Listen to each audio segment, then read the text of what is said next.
We know heading into the 2024 season that Aaron Rodgers needs better players blocking for him and better players to throw to. But is one of these needs more significant than the other? We'll examine today on Locked On Jets. You are Locked On Jets, your daily New York Jets podcast. Part of the Locked On Podcast Network, your team every day.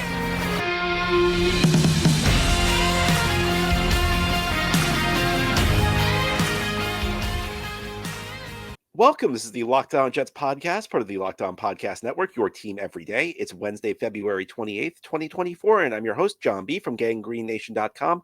Thank you so much for making the show your first listen or first watch every day. Subscribe to the show for free on YouTube or wherever you get your podcasts so you'll get new episodes as soon as they're posted. If you enjoy the show and are listening on a podcast source, please give it a 5-star review. If you're watching on YouTube and enjoy the show, give this episode a big thumbs up. It helps us out and helps other Jets fans find the podcast. Today's episode is brought to you by FanDuel.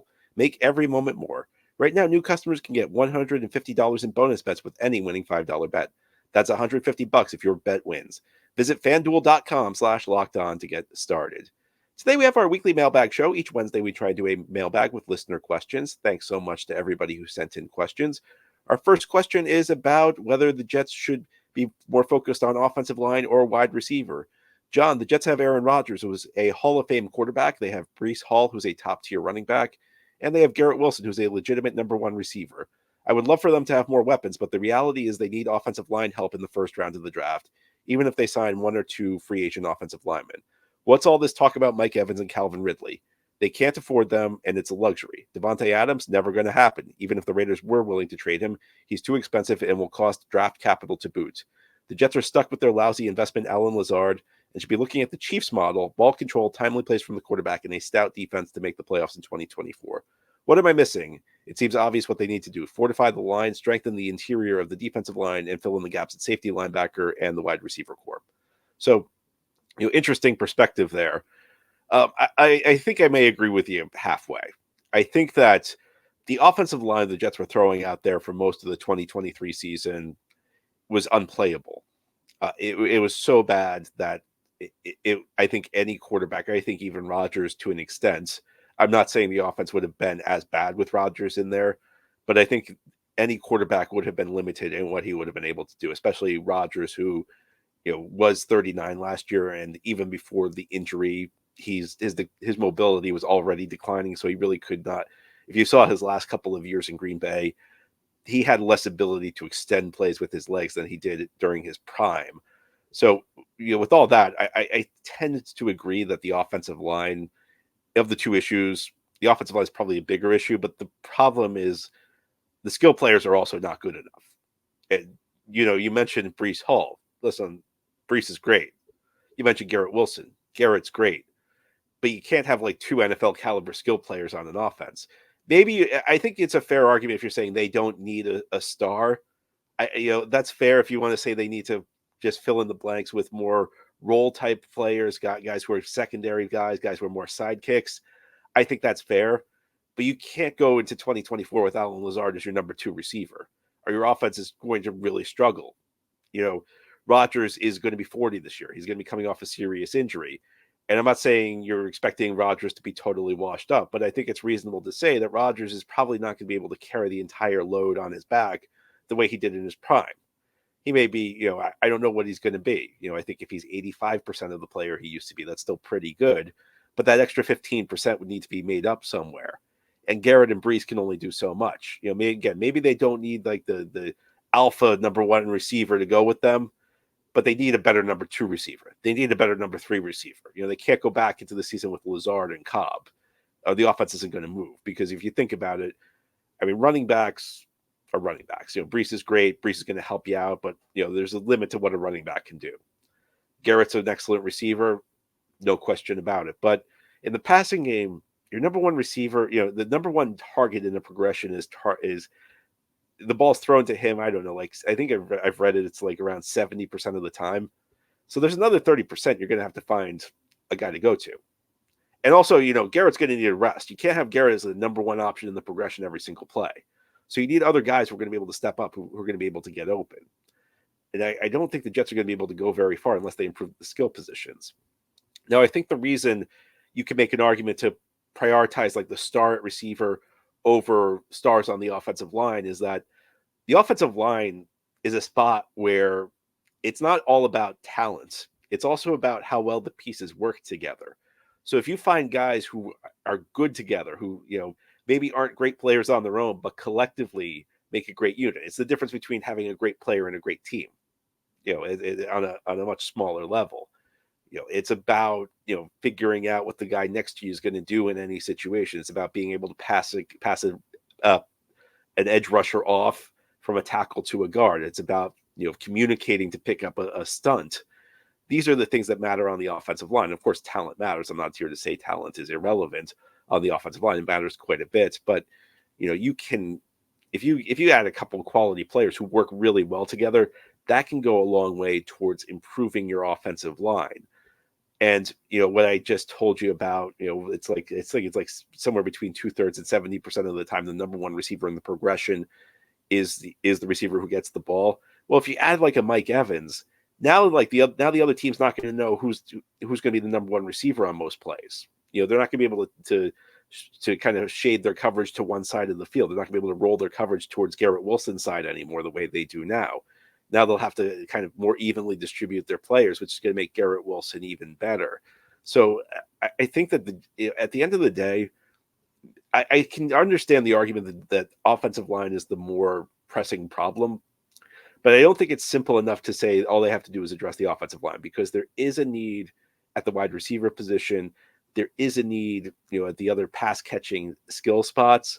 And if the Jets get their offensive line to middle of the pack, if the Jets get their offensive line, heck, not even middle of the pack, if the Jets get their offensive line to functional, it could be below average, but functional with Rodgers, and if you add another legitimate number one receiver, then this offense could, be decent. The offense could again be credible. I want to temper my expectations for this offense because they're coming from such a low place, but I understand the perspective of the question, and I think it's a valuable insight. But I think that the Jets need more help at the skill spots as well. I think they also need more help at the wide receiver position. And I think ultimately, we can have these arguments, but in some ways they're a bit academic because we don't know which players are going to be available. But more significantly, if the Jets don't address everything on their offense, they're going to have a difficult time in 2024 because they can't address either or. If they just address receiver position and bring back this offensive line, they're going to be in for a rough time offensively this coming season, and vice versa. They can't only address one of the two spots. Both spots are in dire straits at the moment, and I think that it's going to be challenging this offseason because this is not a team that is loaded with salary cap space or with draft picks. So this is going to require a great offseason by Joe Douglas and the rest of the front office. And if they don't address both of these needs, then the offense is really going to struggle in 2024. Now, one way the Jets can improve this offense is by adding good players with their first round pick. But 10, maybe it'll be too low to add the player they want. Ahead here on the Locked On Jets podcast, we're going to talk about the possibility of the Jets trading up for one specific offensive lineman, and I'll give you some thoughts. Today's episode of Locked On Jets is brought to you by FanDuel. Get buckets with your first bet on FanDuel, America's #1 sportsbook, because right now new customers get $150 in bonus bets with any winning $5 bet. That's $150 if your bet wins. Bet on all your favorite NBA players and teams with quick bets, live same-game parlays, exclusive props, and more. It's a big time in the NBA right now. If you're a basketball fan, you got to be excited. The playoff push is coming. Some teams are looking to get home court with one of the top seeds. Some teams are just looking to avoid the play-in tournament by getting one of the top 6 seeds in their conference. Some teams are just trying to get into the playoff tournament and avoid missing the postseason whatsoever. No matter what your team is, no matter how you watch, visit FanDuel.com/lockedon and shoot your shot again. FanDuel.com/lockedon. FanDuel, official sportsbook partner of the NBA. Thank you so much for making Locked On Jets your first listen or first watch every day. Big shout out to you everydayers. This is a daily podcast covering the New York Jets. We have new episodes each day, Monday through Friday through the week. Today, Joe Douglas is scheduled to address the media at the NFL Scouting Combine. So tomorrow on Locked On Jets, we'll break down some of what he says. But today we continue with our weekly mailbag. Our next question. Hi, John. I'm seeing in some mock drafts that Joe Alt could possibly fall somewhere in the 5 to 8 range. In that scenario, do you think the Jets should consider trading up for him, or should they keep their assets and be happy with the second or third best tackle? And as always, it depends. There's a lot that we need to unwrap there. If some team's willing to let you move up and just give up like a 7th round pick, then I think you would probably do it. But more realistically, you're going to have to give up something more of value, and that's something of value I would presume would be like the Jets' 3rd round pick. I think that playing the percentages, that would be a bad move for a couple of reasons. Is first of all, you'd really be limiting your rookie class. I mean, if you only make 1 pick in the first 3 rounds, it's very difficult. It's going to be very difficult to walk away from 2024 with a successful draft class. And this would be the draft version. I don't want to use the phrase mortgaging your future, because in the NFL you can always turn it around quickly. I don't believe you ever truly mortgage your future in the NFL. If you mortgage your future, you're mortgaging like a year or two. But I think that a move like that could have some negative long-term implications for this team, because if you're essentially using your 1st and 3rd round pick on Joe Alt, I mean, he's got to be really, really good to justify. He's got to be like a top of the league tackle. And while Joe Alt has the potential to be that, I don't like, raising the stakes of a pick, because there's already so much unknown when you draft somebody. I think you need to build in some margin for error. And the way you do that in the NFL is you add more picks. When you reduce your number of picks, you reduce your margin for error, because if you have let's say you have like an extra 1st round pick, then even if you bat 500, you're getting a really good player in the 1st round. You can miss on one of your 2 picks in the 1st round. If you have 2, then you're doing pretty well. If you don't have a 2nd round pick or a 3rd round pick, and you miss on your 1st round pick, you are in a lot of trouble, because then you're not adding any quality young talents to your team that first year. But beyond that, if Joe Alt, let's just say Joe Alt's a pretty good tackle and you traded up for him. Let's say he's not an all-pro tackle. Let's say he's not even a Pro Bowl tackle. Let's just say he's like a pretty good tackle. You probably could have gotten that at 10. And when we talk about, settling for the 2nd or 3rd best tackle, well, you have to remember there are many instances where the consensus 2nd or 3rd best prospect of the position ends up having a better career than the guy who's the best prospect of the position. I'm not saying like if the Jets trade up for Joe Alt, then it's necessarily doomed for failure. Joe Alt may actually be worth it. But I think what happens in a situation like this is we overestimate the odds of a player actually being that great, of Joe Alt actually being that much better than the 2nd or 3rd best guy on the board.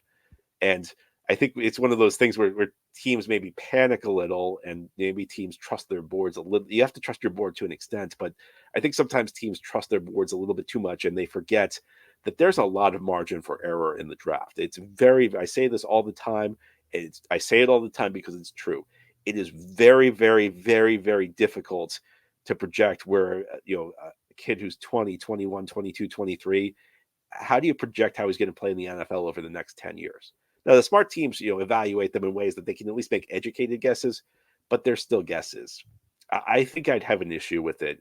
It's just because you're not playing the percentages. There's a decent chance that, the 2nd or 3rd best tackle, Fashanu or anybody below him in the 1st round who's a prospect could be as good as him. But beyond that, you're hurting your opportunity by trading your 3rd round pick to add another good player on day 2. So now you're walking away from the first 3 rounds with 1 player. And, even if he's really good, you kind of have a dearth of young talent entering your roster. And if he's not as good as advertised, then you've set yourself up to have real problems in the future. Our next question, John, with salary cap hits spread over multiple years, is there anything stopping a team that is out of contention from bringing that money back to the current year? For example, could the Jets have done that with Laken Tomlinson in 2023? So I think what this question is Laken Tomlinson has over $10 million in dead money because the Jets cut him. And the question is whether the Jets could have last year when they were out of the race, brought some of that $10 million and put it on their 2023 cap. So it would have been on their 2023 cap instead of dead money in 2024. I think that's what the question is. I'm not familiar with any way the teams could do it. There's very creative accounting in the NFL. So, I mean, every year it feels like there's something I didn't realize a team could do. I don't think they could do it, but more to the point, I don't think there would be a lot of use to it, because cap space does not disappear from year to year in the NFL. You carry over unused cap space. it's this is kind of maybe a silly example, but if I have $5 in my wallet at the end of the day, I carry that over to the next day. I don't lose that $5. But let's say today's Wednesday. I come home from work today. I got $5 in my wallet. I still have $5 in my wallet tomorrow, Thursday. So the same thing works in the NFL. If you have $2 million in cap space to end 2023, that $2 million carries over to 2024 and gets added to your 2024 cap. So you can carry over unused cap space. So it wouldn't really make a difference in this instance, because if the Jets had brought some of the Laken Tomlinson dead money to 2023, it just would have been less cap space they'd have in 2024 anyway.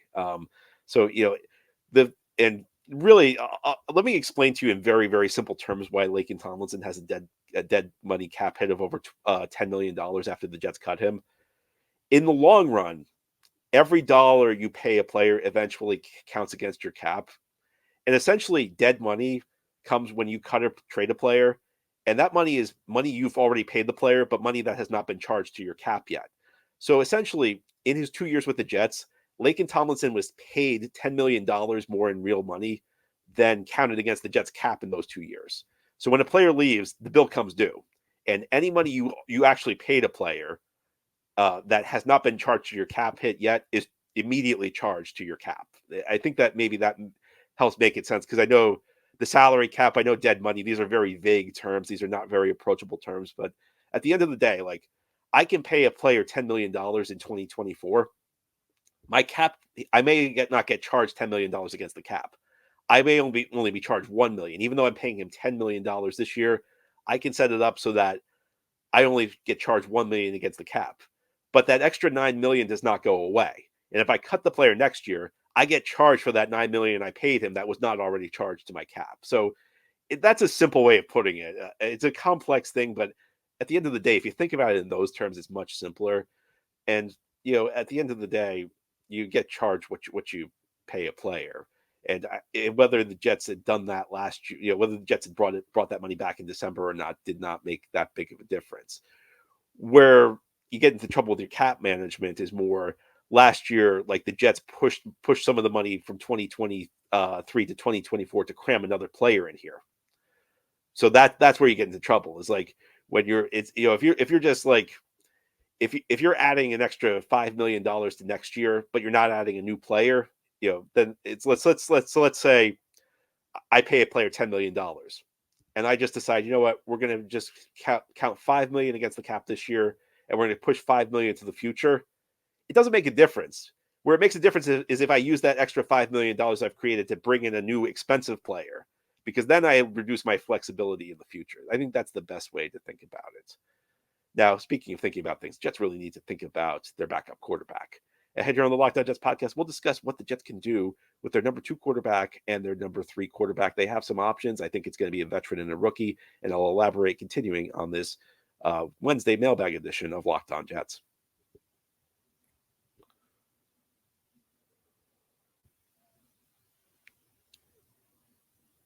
This is the Locked On Jets podcast. On this Wednesday, we're doing our weekly mailbag show. We continue now. Our next question, John.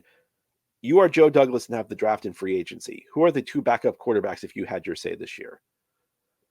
Well, it's a bit of a tricky question, because if I'm Joe Douglas, I'm probably doing things differently than him, and I'm probably really scouting first-round quarterbacks.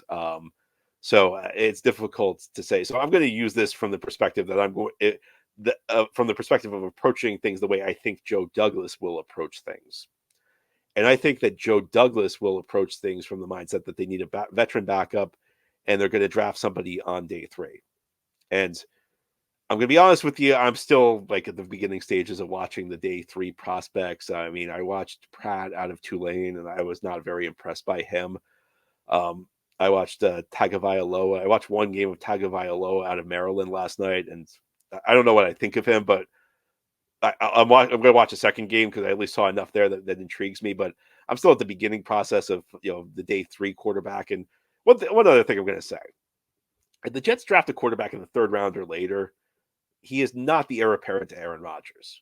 You draft a quarterback in the 3rd round or the 4th round or 5th, 6th, 7th round, you draft a quarterback there because you say, you know what, we got a few tools here that we like. Let's see what we can do with them. you don't draft a quarterback at that stage of the draft because you think that guy's your quarterback of the future. If you thought that, you draft him in the first or second round. So I'll say that, but I'll have to get back to you on which quarterback I would draft day 3 to serve as the developmental guy. I'm still in the beginning stages of that. But assuming the Jets bring in a veteran, I'm still thinking about Ryan Tannehill. I like the idea of the guy who's kind of like aged out of the starting quarterback role for his team. So I think that he's just kind of got a sense of leading the team. He's already kind of he's kind of got that starting quarterback mindset. So if Rodgers goes down, he'll know how to lead the meetings. He'll know how to get the team set at the line of scrimmage on the field. And Tannehill seems like a good guy for that. And he's at a point where maybe he can't take as many hits over the long season. So if you get him for a couple game stretch, that could be an ideal scenario because he's not going to have to take the pounding over the course of the entire season.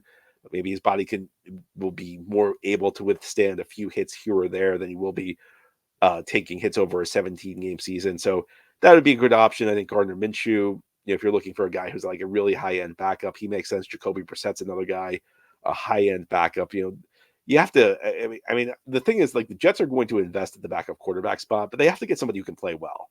You can't just spend money for the sake of spending money just to say we invested in a veteran backup quarterback. And there are only a handful of guys out there, so the Jets will probably have to pay for them. But I think Tannehill would be my guy. And after that, I think they're going to draft somebody day 3. And I'm still in the beginning stages of looking through those guys. So I'll get back to you on that one. Next question. The NFL seems to try and make everything fair and level between teams to spark interest with all fan bases. Salary caps and draft orders are some example. I read 66% of all NFL revenue was equally shared among teams. Do you have any insights as to why the NFL doesn't do anything about anything to level state income taxes? Florida and Texas-based teams can offer the same contracts as New York and LA teams, but their players yield more money in the former group. I would call something like that a competitive advantage to maybe be addressed. I understand that. I've heard it too. I don't think it's a totally unfair point, but I mean, at some point, like, there are just differences between living in certain cities. Every city has some advantages. Every city has some disadvantages. And I just think, like, at some point you have to draw the line and say, you know what, we can't make everything equal. New York's a really exciting place to live, especially if you're a young NFL player with money. And the problem with the Jets right now, I think more than anything, I think the problem the Jets have with attracting free agents is just they've been at the bottom of the league for too long and they have a bad reputation. I'm not saying the rest of this stuff doesn't matter, but I think it's a very convenient. I think a lot of this stuff is I've heard about the weather too. Like, people talk about the New York weather versus going to Florida. I think these things are very convenient excuses for the Jets to feed media to explain why they can't sign free agents, when the bigger issue is they just, they're just not a team with a good reputation right now. If the Jets start winning, I don't think they'll have as much trouble attracting free agents. Did they have trouble attracting free agents when Rex was here? I don't think so. Does Baltimore have trouble attracting free agents? If you ask a lot of people, do you want to live in New York City or do you want to live in Jacksonville? I think a lot of people are going to choose New York City. So it's not an unfair. I'm not saying it's an irrelevant issue. I do think it, obviously has some impact. I think there are some players where maybe it has more of an impact than others, but I think there's a point where the NFL just like can't make everything entirely equal. And if the Jets were a better team, I think that they wouldn't have issues here. I think, and honestly, like, this is my view. I think the Jets feed this. It feels to me like the Jets feed this to the media a lot as an excuse, but the reality is that it's more complex than this. I think that it's not. It doesn't. I don't think it all comes down to just pure dollars and cents with players. I get the feeling with a lot of players. There's a certain dollar threshold they want to hit, and once multiple teams hit that, it comes down to soft factors. It comes down to, is this coaching staff good? Am I going to get to play? Am I going to get a chance to win? Because, the Jets seem to have to overpay a lot of guys to come here, but they're not always competing against the Texas teams and the Florida teams for those players. There are lots of guys who choose other teams over the Jets that aren't in those states. So I don't think it's quite that simple. I do think, maybe they can look, I don't know. I don't know how you would look at it, but I don't even know how you would address it. But I don't know that it's that big of a deal. I think if you win, you don't have trouble attracting free agents. Like, if you're an attractive destination because you built a stable and winning franchise, then I don't think you'd have that much trouble. I know I say that because I don't remember the Jets having this much trouble attracting free agents years ago, back when they were a team that was in the playoffs a lot. So anyway, that's what I have to say about that. But that's all for today's episode. This has been the Locked On Jets podcast, part of the Locked On Podcast Network. Your team every day is our motto. As always, if you enjoy the show, hit the subscribe button where you're watching or listening so that you'll never miss an episode. If you enjoy the show and are listening on the podcast source, please give it a 5-star review. If you're watching on YouTube and enjoy the show, please give this episode a big thumbs up. It helps us out and helps other Jets fans find the podcast. Hope you have a great Wednesday, everybody. We'll be back tomorrow to talk more Jets.